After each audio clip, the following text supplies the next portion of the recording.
Hello, this is Andy Bow at Object Arts. This time I thought I'd like to introduce you to a little bit of fun you can have with the Microsoft Speech API when called from your Dolphin Smalltalk programs. To get access to this, we're going to generate some interface classes for the Speech API COM component, and we do this using the Activex component wizard built into Dolphin. So if you go up to the Tools menu, choose Additional Tools and Activex Component Wizard, bring up this this window. These are the existing COM libraries that are loaded into, or the type libraries that are loaded into Dolphin.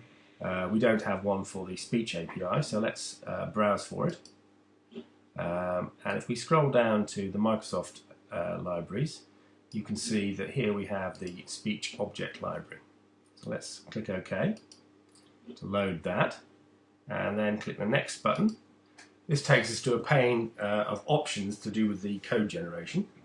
The only one I normally alter is the class prefix. This is a prefix that is put on front of all of the generated classes if you wish, to avoid name clashes. I normally turn it off unless there is going to be a name clash, because I think it makes the code easier to read. Click Next. And here we have a list of all of the structures and interfaces that are going to be generated for us. So click Generate.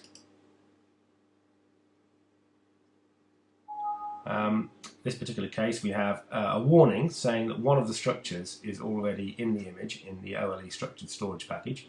Would we like to move it into our new SpeechLib package? I think the best thing to do for safety is to say no to that. And similarly here, say the same message again, say no. And now you can see we've generated all of the appropriate interface classes. Click on Finish. Let's take a look at what's been done. If we open the package browser, click the root here to see all of the packages. And if we go down here, we can see that, yes, indeed, we do have a new speech library package. It's been created for us. And it has quite a lot of classes in it. In this particular demonstration, we're just going to be interested in one of the classes, which is the speech voice interface onto the speech voice object in the library. This is the thing that allows us to convert text to speech. If you want to use any of the other interfaces, then I suggest you go to the Microsoft Developers Network website and read up on how they can be used. So let's open a workspace. And let's create a new instance of the speech voice object. And we'll assign it to a variable called voice. We're creating an speech voice interface. So new, and I will menu display that. Okay, let's create it as a speech voice interface. And now let's make that say something using.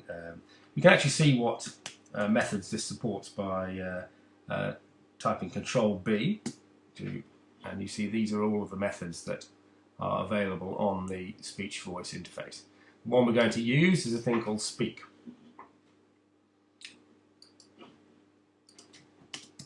So I'll call speak, and we'll just get it to say hello to start off with.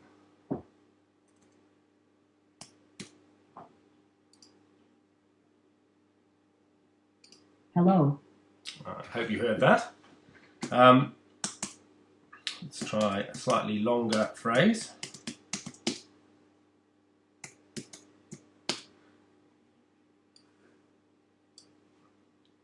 Control-E to evaluate that. Hello. This is some text read by the default Microsoft voice. As you can see, in Windows 7, this default voice is quite intelligible. Okay, and so you can see that it's fairly easy to add speech reading facilities to your application.